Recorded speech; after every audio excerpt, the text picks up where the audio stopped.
The white sands of Carbis Bay, idyllic power setting for a meeting of the Group of Seven described as the world's most advanced democracies.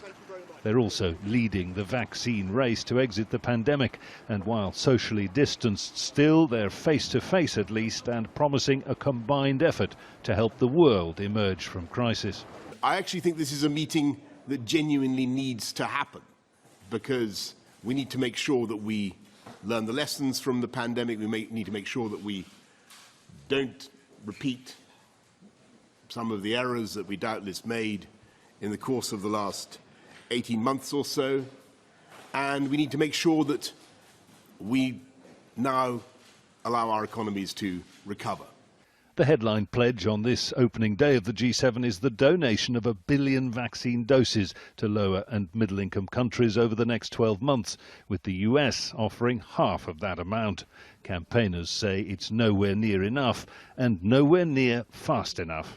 I think 1 billion doses it's a good thing. I mean, you can't say it's a bad thing, but we need 11 billion doses, and we need to move away from the idea of charity crumbs from the rich countries and let developing countries like South Africa, India produce their own vaccines. And the only way to do that is to share the vaccine recipe and break through the monopolies of these big pharma corporations. And Boris Johnson really doesn't want to do that. So he wants us all to talk about donations and the largesse of the richest nations, when in fact they're being hugely selfish and putting profit over people.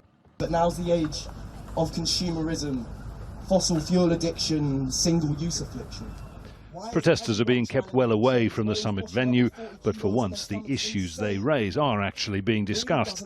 There's pressure to waive patents so that poorer countries can develop vaccines for themselves. The US and France are in favour, with others yet to follow.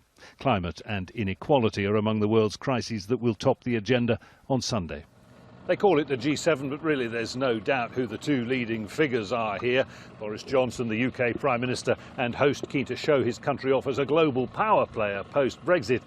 And Joe Biden, of course, the US President on his first foreign visit. Both men keen to be seen at the helm of efforts to rid the world of climate change and the pandemic.